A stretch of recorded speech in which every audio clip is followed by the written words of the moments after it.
It's not me, it's you. So we are getting ready for a stellar session. Setting the bar pretty high, Bakari. You're setting the bar pretty high. It's only 9 o'clock in the morning here in Vancouver. I was gonna say, I think when I say your intro, hopefully that will set the stage for everything. And you have not heard what I've written, so let me know what you think. Here we go. Oh my you ready? Gosh. Okay, fingers crossed. Fingers crossed it'll be good. Yep, ready. Sure, bring it. How does someone go from making a lot of money, I'm talking about like a boatload of money in pharmaceutical sales, we all know how lucrative that is, to shoveling horse manure, literally. I mean, you might guess stress or burnout. Sure, that had a little bit to do with it. But in talking to Laura Sukorokoff, you realize that the why is more important than the how. That's because Laura became aware of her gift. I mean, it took winning an all expenses paid trip to Jamaica to do it. But look, it happened. Her gift is connecting with people. Laura was able to harness that to become one of the top salespeople, attaining that trip to Jamaica and leveraging that experience to climb the corporate ladder, getting into that leadership role. We all know people with that gift, some of whom use it for egocentric reasons. Laura's desire to help others transcended her above all of that. Her current path as founder and chief people maximizer at C Chance Learning and Development. Today, she's sharing her time with us. Here's Laura Sukorokoff. Thank you, Bakari. Sometimes that old adage is true, think before you speak. Sometimes I'm a little sorry that I told you that story about shoveling poo, Bakari, but it's true. I did. I had that high pressure, lots of money, sure, but high pressure job that I just completely burnt out at. And I left it on, took like a detox work break to, just spend some time doing something physical. And that's what I did. I actually shoveled poo at a horse barn, and it was the best tonic, I have to say. So anyway, thank you so much for that colorful introduction. I really appreciate that. You approve? You approve? Sure, absolutely. All right. With that, I will leave you the stage. Okay, thank you, Bakari. Okay, so before I start, I want to do something. I'm not sure if you have already done this at the conference and I've missed it, or if this is something that maybe we do quite a lot in BC, but it's not done quite as much elsewhere. I'm not sure, but I would like to do a territorial land acknowledgement. We are all in human resources, and this is something, that we should be honoring as part of our diversity, equity, and inclusion mandate. And so I would like to take a moment to acknowledge and pay respect to the original peoples of the territories in which we work, the First Nations. I'm coming to you today from New Westminster, British Columbia, which is on the traditional territory of the Kakite First Nation. This land, this beautiful land of ours, continues to be home to diverse Indigenous peoples whom we recognize as contemporary stewards of the land and vital contributors to our society. So thank you for giving me that moment to acknowledge them. And thank you also to SocialHRCamp and to everybody who's listening today for having me in this session. I'm very, very excited about it and so pleased to be here. I think one of the things I'm most excited about, Bakari, is this chance to actually wear makeup. It's not often that we get dressed up these days. So here I am, I'm wearing makeup. I'm actually wearing a dress, something that I would wear to work. But I'll tell you what I'm not doing. I'm not wearing shoes. So, I don't know what I'm going to do or what we're all going to do when we have to go back to business shoes.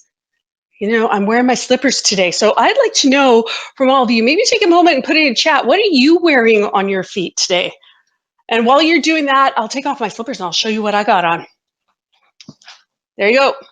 That's what I'm wearing, my slippers that I picked up in India. Pop it in chat. What are you wearing on your feet right now? Bakari, what do you have on your feet? Oh, Lori, thank you. I can, here's the sorry, go funny ahead. thing, talking about what do I have on my feet, because I was actually just admonishing Jeff for not being stylish. He's wearing some white tube socks. White tube socks. So you have shoes on though, Bakari, huh? I think you're Yeah, the yeah, yeah. exception. I do Let's. have shoes on, and actually, the reason why I have on these shoes, I'm gonna show my shoes right now, Sure. is because I was wearing some shoes that my wife Jamie, she goes, "I hate those shoes," and we were at the store, and she bought me this is a real fancy pair of shoes Ooh, those are that she bought. nice. What? No, You these know, are real nice shoes. And she goes, I hate those shoes. I was wearing, the classic Sperry's. yep. Yeah, I Top was wearing the sliders. classic Sperry. Yeah, it's Yeah. great. You don't have to wear socks. You just put them on. You don't have to worry Yeah. about tying anything because I did the barrel knot. Just put them on and go. It's like being a kid, except for you don't have to wear, the shoes with the Velcro. A little bit more stylish. Oh, Yeah, it looks okay. like you can tie your shoes, even if you only did tie them the one time and you left it that way forever, right? So I'm looking at Exactly. the chat. I've got the chat over here on my other screen in case you're wondering, everybody, why I'm looking away from the camera. I've got, oh, thank you for the compliment on my shoe or my slippers. It's a hard one.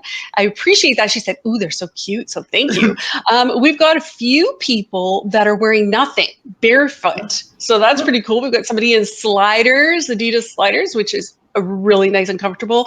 And then we do have one person that is, besides you, Bakari, that is wearing socks and shoes. But the caveat here, Charles says, is only because I'm sitting outside. So that's great. Thank Okay. you so much Okay. for playing, everybody. And, I think this gets our session off to a bit of a rousing start. So now I'm going to share my screen. And I'm going to go into sort of the presentation aspect here. If I can figure out how to share my screen, there it is. And where is it here? Can I pull that up? Share my screen, get that on there. And hopefully you can all see the title page of my presentation. Oh, no, you can't. Oh my goodness. Let me start at the beginning. There you go. Now you should hopefully see the start of my presentation. Thank you for the thumbs up. I see. Yay, it's working. Appreciate that. So as Bakari mentioned in the introduction, this talk today is entitled, It's Not Them, It's You. And we're going to talk about why employees break up with their managers and what we can do about that. So let me start off with a number for you. And you can put it in chat. This is 1 trillion. Anybody know what the 1 trillion represents? Your HR people? Maybe you know this. Oh, Jeff, yeah, we were making fun of your socks. Just a little bit, though. We were mostly admiring my slippers. So, okay, so let's get back to the presentation. 1 trillion. What does that mean? Toro, 1 trillion tears you've shed because of awful bosses? Wow. I really hope that's not the case. Yikes. But you know what? I suspect that might be something. There might be some truth to that, at least if not for you, for a lot of people. I'll tell you what, $1 trillion, this is what it represents. $1 trillion is the amount of money that US businesses have lost to employee turnover in a year. Now that's in the US, I get it. But you know what? If we do a little bit of manipulation, a little bit of math, I think we could probably figure out that in Canada, it costs us a whack ton of money as well. If we start thinking about what is actually involved in losing an employee and replacing that employee, there's a lot of money there. And this hurts when a company loses it. I once asked a senior VP of operations what he thought it cost to replace one of his customer service agents. The typical starting salary for the customer service agent in that company was somewhere around $38,000. When I asked him what it cost to replace that employee, he said $15,000. He was very quick with his response. He was really sure he knew, and I suspect that's because he was just considering the cost of recruiting and hiring that employee. But when we dug into it a little bit deeper, when we started talking about all the things that go into it, when we started talking about the lost productivity that was happening when that disenchanted employee was thinking about leaving, maybe absenteeism, maybe extra vacation days that they weren't planning to take, all of those sorts of things come into play in the preamble. Then they quit. Then you have to scramble to replace them.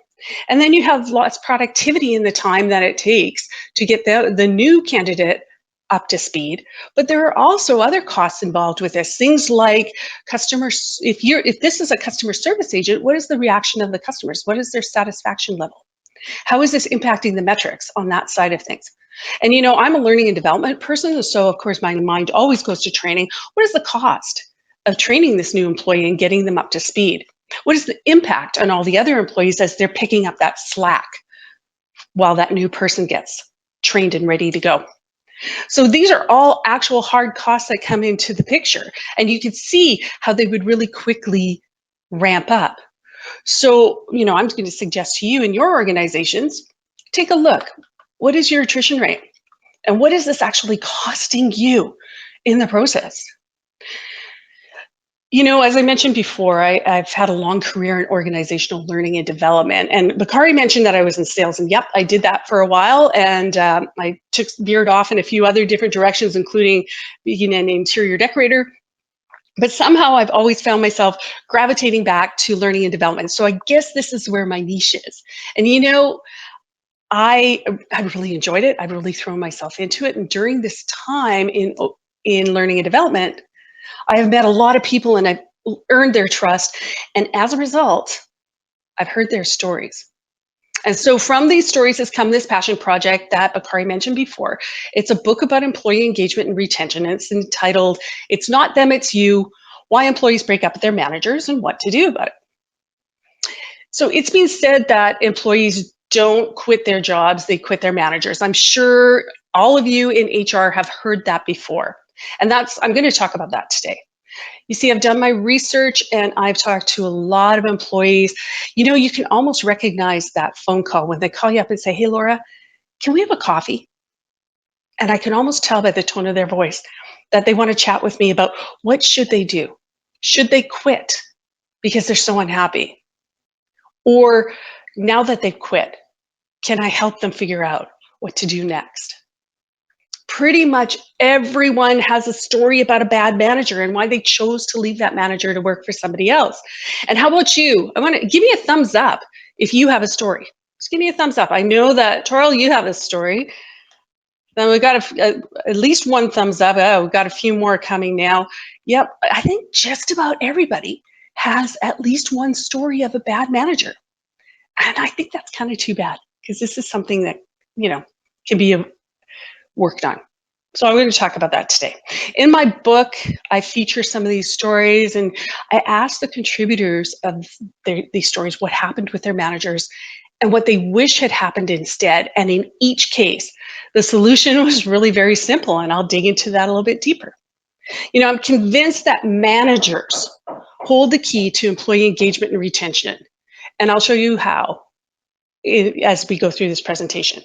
Now, we're a bunch of HR people, and I'm in learning and development, and I know that we're always being told, HR people and learning and development people are always being considered as those who don't really know much about data. And so maybe if we're going to take this to the executive and we want to have an impact with them, then we have to have a data-driven approach. Numbers don't lie, and they can tell you a big story about workplace health.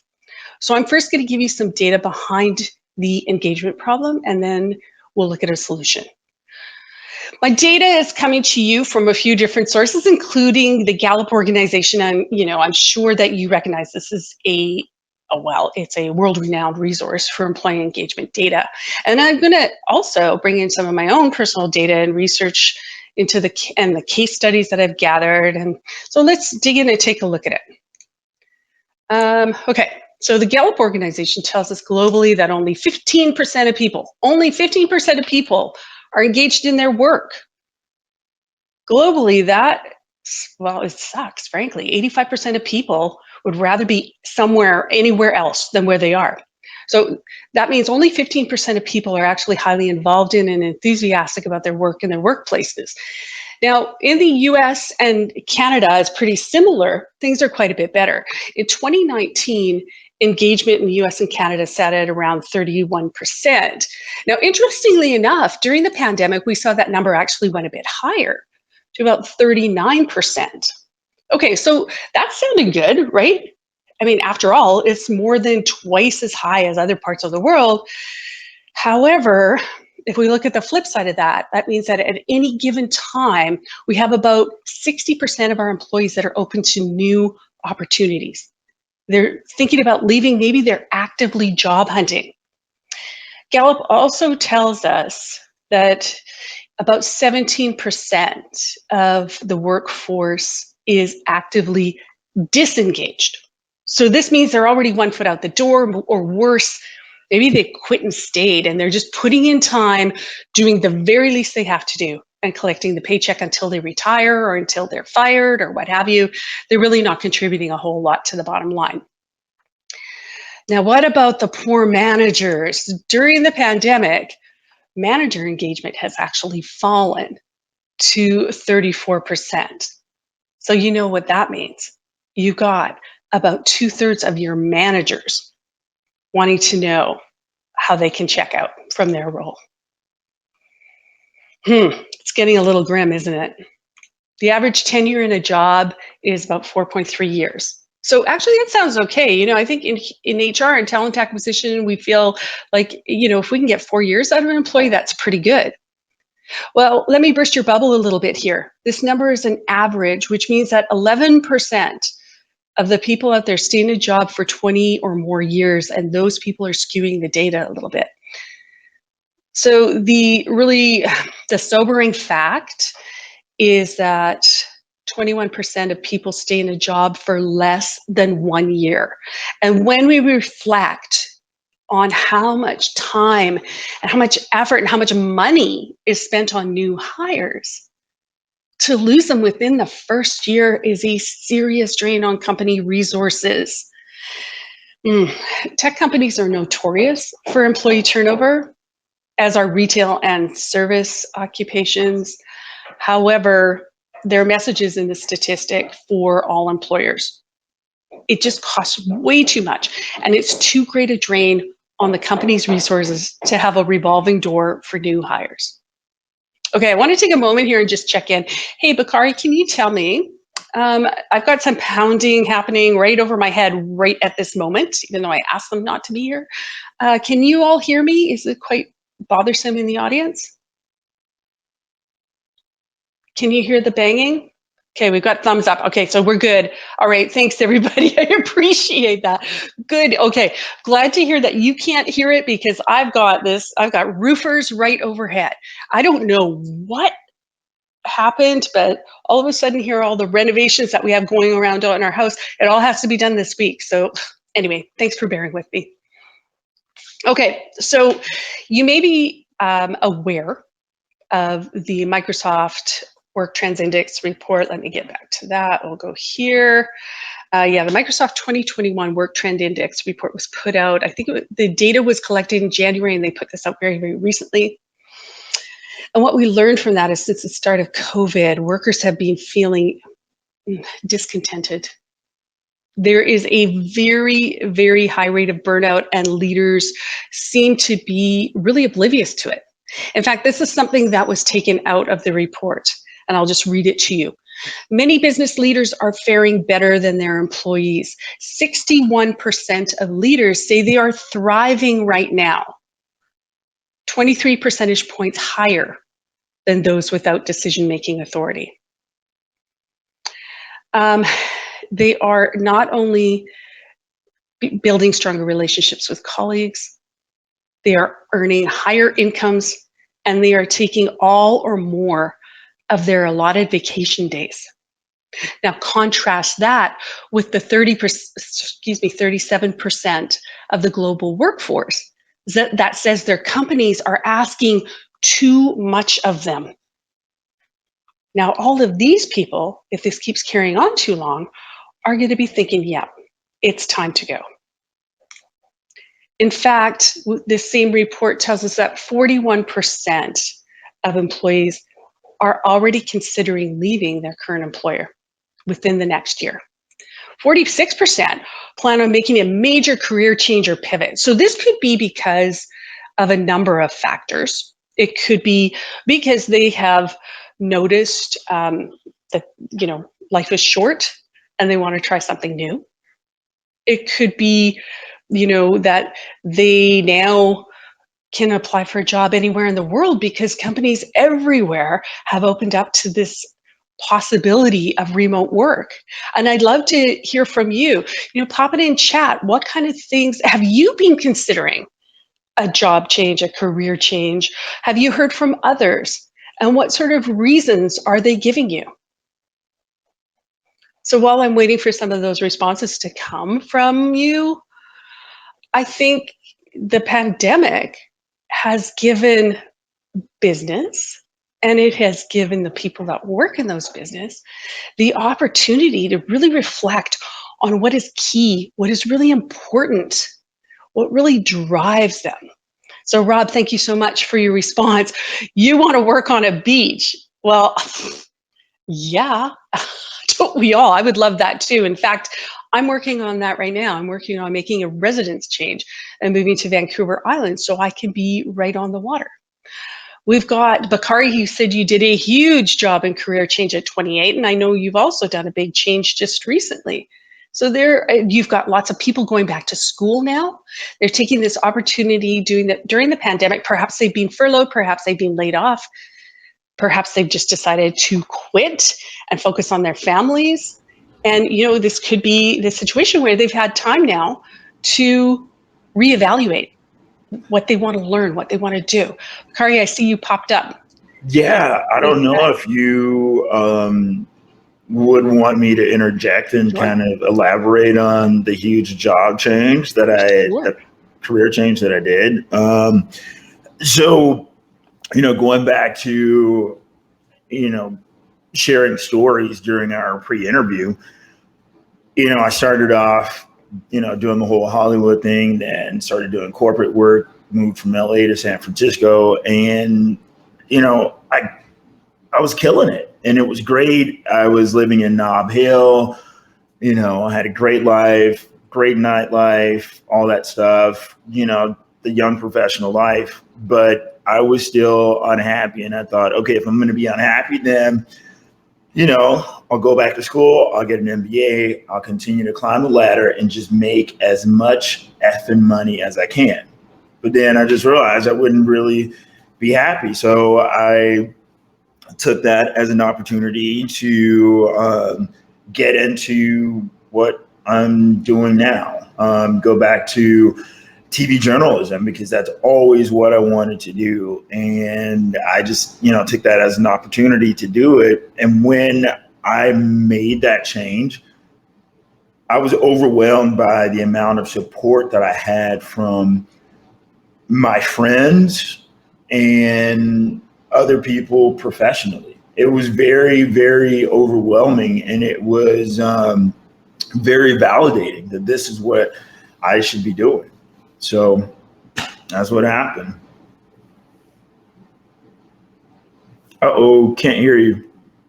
Ha, thanks. I muted my mic so I, could take a drink of water, and then I forgot to unmute it.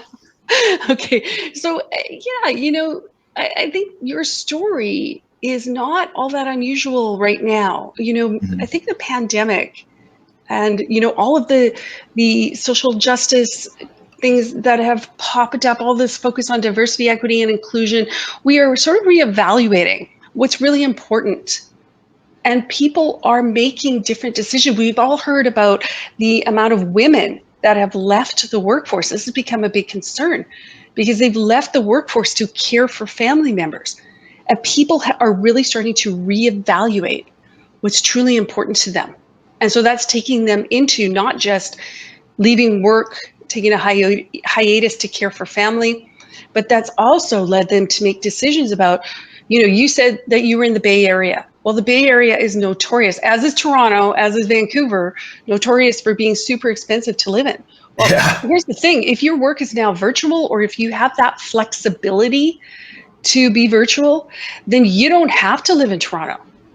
You could live in Moose Jaw, Saskatchewan, and as long as you've got good Wi-Fi, you can be working from there, right? I mean, now you might say, why would you want to live in Moose Jaw? Now, I've been to Moose Jaw. It's actually a pretty cool place. But regardless, my point is just that you can actually be living anywhere. So we've seen a lot of people move from San Francisco to places like Boise, and they are really enjoying having a much lower cost of living and that flexibility that comes with remote work. So different decisions are being made there. Sarah has said in the chat that she would love to have her own business in HR coaching. And so again, these thoughts, we've had this time of reflection and kind of thinking about what's really, really important to make these decisions. And sometimes that takes us into self-employment. These are all becoming possibilities for us now. Now, to get back to Rob and his idea of, working from the beach, excellent notion. I see that Stephanie, my friend Steph Redivo, says that, yep, Rob from Hawaii. That would be pretty great, right? So yeah, so as HR practitioners, as people who are in this and have to support the company on this, we must be aware that this is all happening.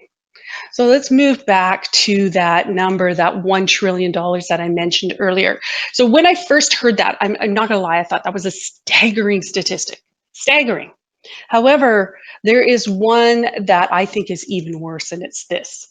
It's 52%. This is the number of people who said that they would have stayed with their current company had they had a meaningful conversation with the manager within the last 3 months of their employment. So take a moment and consider that. More than half of the people surveyed said that they would have stayed in their job had somebody just talked to them. Talked to them. For me, this was just heartbreaking. This tells us that people are leaving their work because they feel unwelcome, they feel undervalued, they feel unnecessary, and they feel neglected. Nobody wants to feel that way ever. And now we're in a situation where still a great many people are working remotely. They may even always be working remotely. So they are that little bit further removed from their boss and from their teammates. If they were neglected before, what's happening to them now? So 52% of $1 trillion is this, $520 billion. That's how much could be saved if somebody had just talked to employees and made them feel valued. And that, to me, I just think that is such a shame. Now extrapolate that on your business using a similar math. Think about the attrition rates you've had in your own company. Think about the fact that about half of that money could have been saved if a manager had just talked to those employees within the last 3 months. Think about what that would have meant to the company bottom line, and think of how the CFO would love that information. So when I was researching and writing my book, I spoke with, wow, did I ever speak with a lot of people? I spoke with dozens, maybe, more than 100 people. It's amazing to me, so amazing to me how passionate people are about this topic. As soon as they hear that you are writing a book about, bad management practices and what can be done about it, they put up their hands and they say, oh, wow, I have a story for you. You know what? I've even had somebody read over my shoulder in a coffee shop. Yes, this is a true story. I was in a coffee shop and somebody read over my shoulder and she said, ooh, you're writing a book? Can I tell you my story? Every single story, or every single buddy, it seems, has a story about bad managers. But when I was writing my book, I whittled it down to 7 stories. There are 7 of them featured in my book, and they are real stories about real people in real companies, and they all left their jobs because they felt they were getting nowhere. Each of them had a different reason for leaving, but it all boiled down to how they were treated by their managers. To restate, employees leave their work because they feel unwelcome, they feel undervalued, They feel unnecessary. They feel neglected. And this is where I've chosen to live. I started off in sales. I shoveled horse poop for a while, and now I've chosen to live in this area of employee engagement and, helping managers connect with and engage and inspire the employees who report to them. And I've based my work on helping these employees get a voice. I've spoken to so many people who simply want to develop a relationship with their manager. They want their voices heard and they want their contributions recognized. And you know what? It's actually pretty easy to do this. So there's one tool, there's one thing that can make this work, and that is the one-on-one conversation. Now, you all, as HR people, you might be rolling your eyes right now at this moment because this is not new. You've heard this before. But this is something that I believe is crucial based on what I've heard from people, based on what I've experienced myself, based on what I've researched and learned. This is the one thing that can help you change that attrition statistic in your organization dramatically. So here's what you do. You devote half an hour per week for conversation with each of the people that reports to you. Now, I've gotten a lot of pushback on things, and I've been told several reasons why people can't do this, and I'll get into that a little bit further. But one of the things that keeps coming back is I don't know what to say. And honest to goodness, I think that's really unfortunate, because what that tells me is that people don't know how to have a simple conversation with their employees. If you listen to the mega session yesterday with Jason Averbook, he was talking about, hang on one second. Hopefully you can't hear that. Now I've got a painter right outside my window. Unbelievable. Anyway, Jason Averbook mentioned right off the top, you want to help employee engagement? Ask people how they're doing. And so I find it really interesting that we have to have a blueprint for conversations for people. But if it helps, it helps. So I created a template. And on this template, I've got some suggestions for questions to ask to get the conversation going. So as I said before, what you want to do is have a conversation with people. What you want to do is actually find out what's going through the minds of the employees. This is the one-on-one conversation is not a performance appraisal. And in our mega session yesterday, there was a little bit of overlap, a little bit of conversation about that, and a little bit of confusion around that. This is not a performance appraisal. This is not a check-in about tasks. This is a conversation designed to create a relationship between manager and report. So there needs to be time in this devoted to to employees to say what they need to say. And it can be something just as simple as, how is it going? Tell me what's going on in your life. Ask them, just ask them something like, it's a really busy time right now. What's happening in your world? And get that conversation going. And then spend some time, after they've said what they want to say, then spend some time talking about the things that you want to talk about. What do you need to communicate? And then talk about professional development. Now, again, yesterday, it was brought up that the performance appraisal time is the time for professional development conversations, but I don't agree with that. Remember what I said before about how many people plan to leave within the first year of their employment, 21%? So the time for performance development conversations is all the time. Now, this doesn't mean that you have to always be talking about raises and next titles. That's not what I'm talking about here. I'm talking about giving employees a sense of growth and movement in their careers. This is a huge motivator for them. So devoting some time to this topic will really help them to feel valued and invested in. Now, one thing that I would suggest is making sure that you bear in mind, write notes, and keep in mind that these people want to know that you've heard them, that you've understood them. Okay, Bakari, did you have something to add?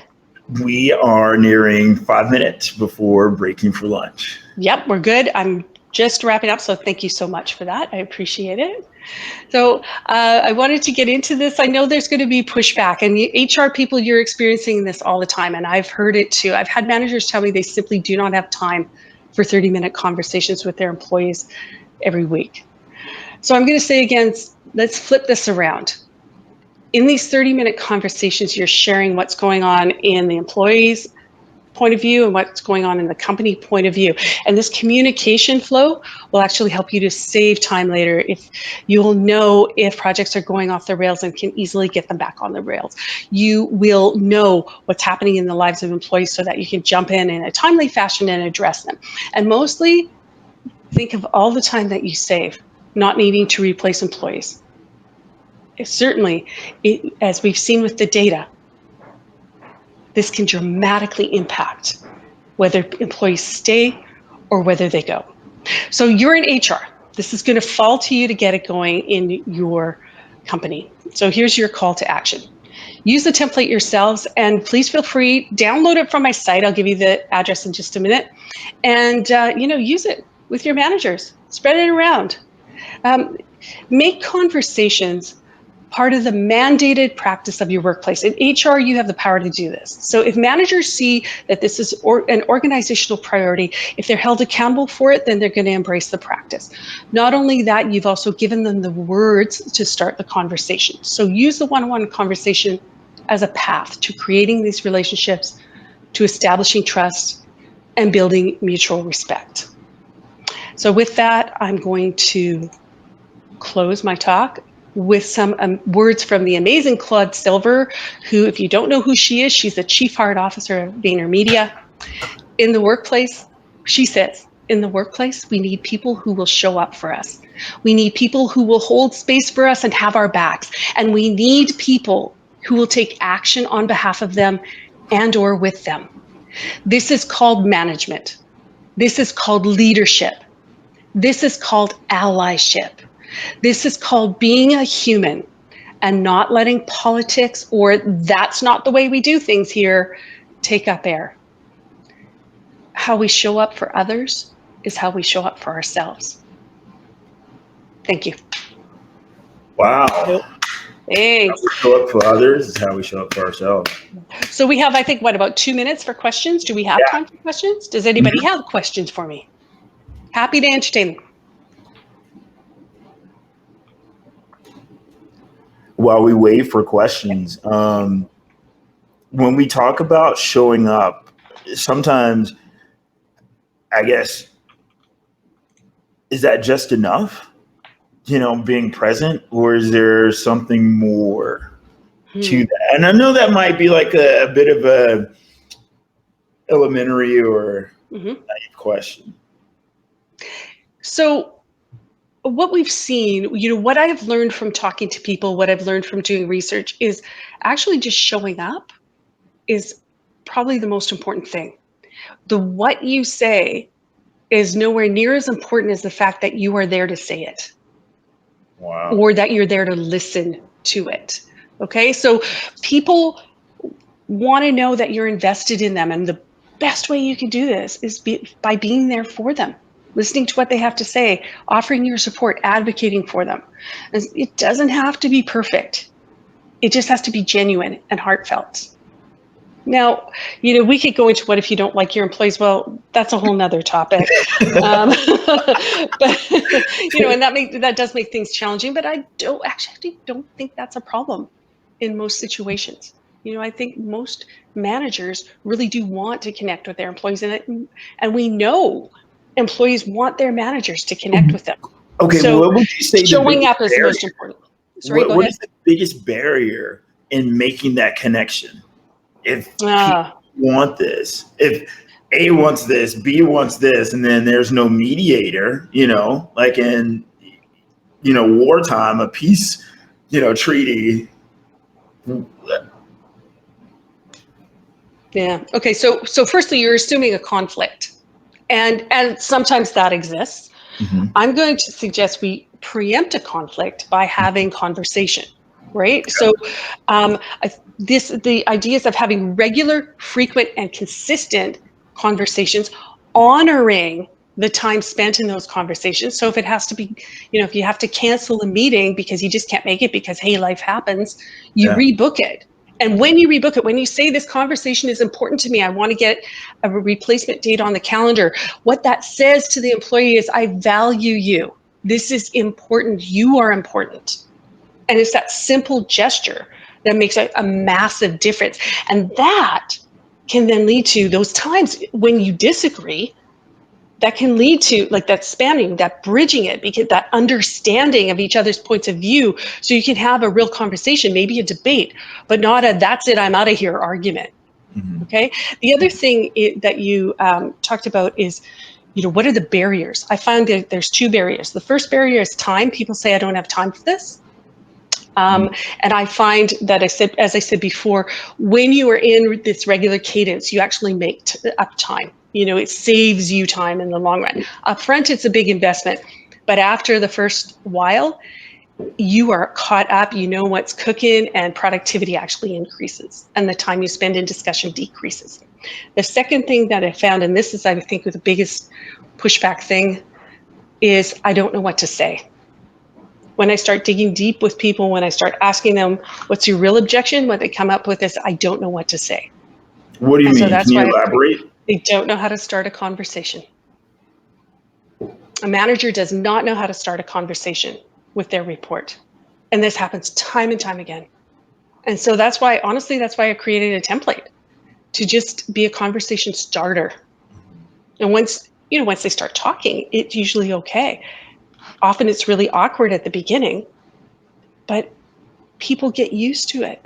I'm not telling you invite them over for Sunday dinner. You don't have to be their best friend, but just talk to them, get to know them, see what makes them tick. What do they like? What do they dislike? How are they feeling? All those sorts of things.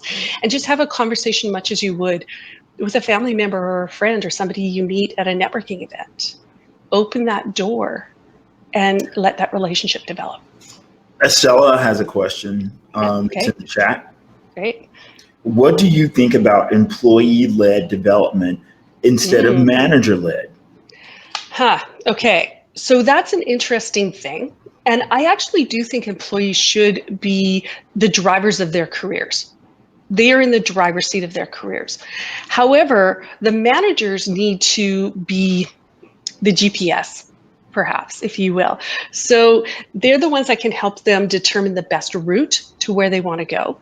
They can also help them determine if where they want to go is actually where they should want to go. Because sometimes that happens.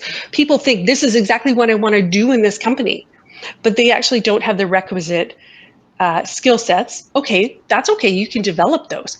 But if they don't have the mindset or the heart for that particular role, if that's not what they actually want, then managers can often help to guide them in their performance conversations.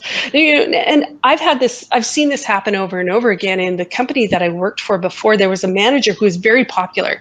The engagement on his team was through the roof, and everybody wanted to work on his team. And when I asked people, they would say to me, hey, how do I get it on Eduardo's team? And when I asked them, why do they want to be on Eduardo's team? Why do they want to do that job? Well, they didn't even know what the job was. They didn't care about the job. They wanted to work for that manager. Now, okay, what would happen is they'd be in the job and it wouldn't work out so well. And that would be no good for anybody. So in that sort of case, you need to kind of channel that desire.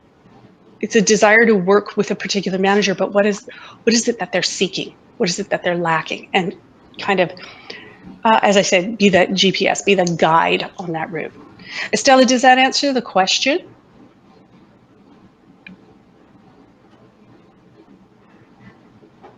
Okay, I'm not. Okay, great. All right. And so, go ahead. I was just going to say, are we at time? Yep, we are at time, and that means it's a lunch. Yeah. Well, listen, I so appreciate everybody being here today. If you want to continue the conversation, please join me at my Sea Change booth. I'd be happy to speak with you about it. And thank you so much for being here today and for listening to me, and would love to connect. Cool. Thanks, Laura. Thanks, everybody. Thanks, Bakari, so much.